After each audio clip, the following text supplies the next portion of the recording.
Imagine you earn $60,000 a year. You have a car. You rent, or maybe you own, a decent home. You order food sometimes. You take a vacation when you can. You don't feel poor, but you definitely don't feel rich. Then someone earning $120,000 tells you they feel exactly the same way. They're paying a bigger mortgage, driving a newer car, paying more taxes, spending more on childcare, and wondering why they still aren't getting ahead. So you look at someone earning $30,000 and think they're struggling, and the person earning $120,000 looks at you and thinks the same thing. Everyone thinks they're somewhere in the middle, but here's where it gets strange. The middle class isn't a number. It's a lifestyle to income ratio, and that changes everything. Think of three people. Person A earns $45,000. Person B earns $85,000. Person C earns $180,000. On paper, these people live in completely different financial worlds. But financially, they can behave almost identically.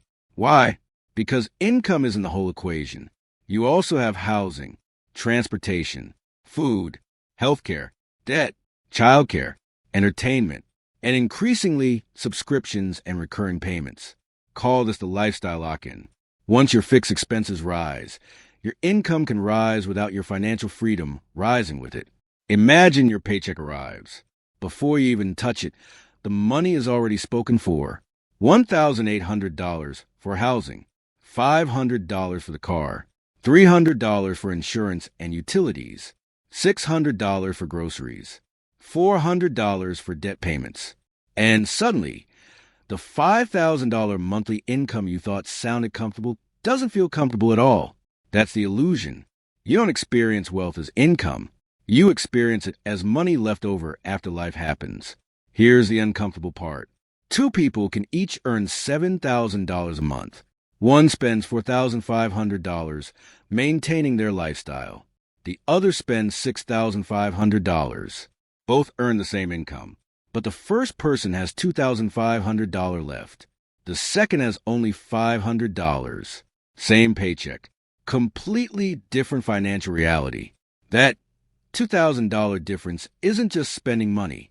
It is savings, investments, emergency funds, freedom. And this is where the middle-class machine gets interesting. Higher income often creates access to higher-cost choices. A bigger apartment, a newer car, better restaurants, more expensive neighborhoods, more convenient services. Then those choices become normal. Your lifestyle expands to absorb your income.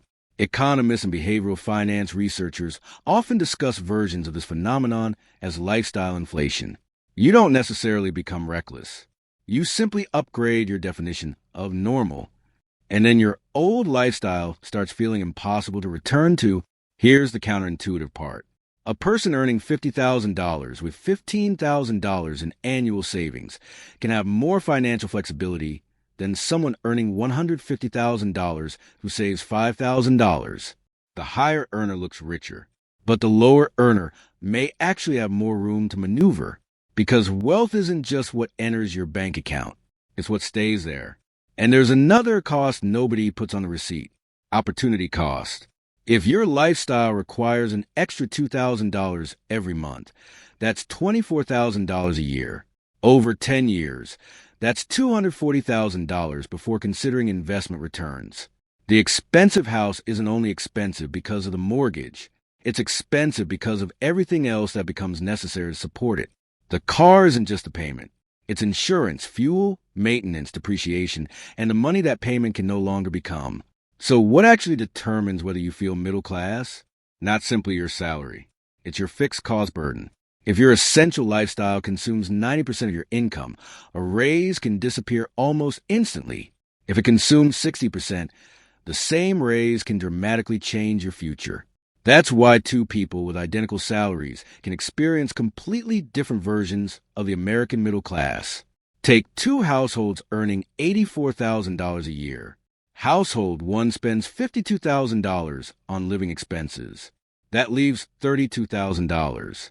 Household 2 spends $74,000. That leaves only $10,000. Same income, A $22,000 difference in annual financial breathing room. And here's the part worth remembering. You can look at someone's income and think they're rich.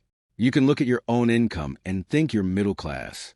But neither number tells you how much freedom you actually have, because the real dividing line isn't how much money comes in. Being middle class is less about what you earn and more about how much of your income your lifestyle requires you spend.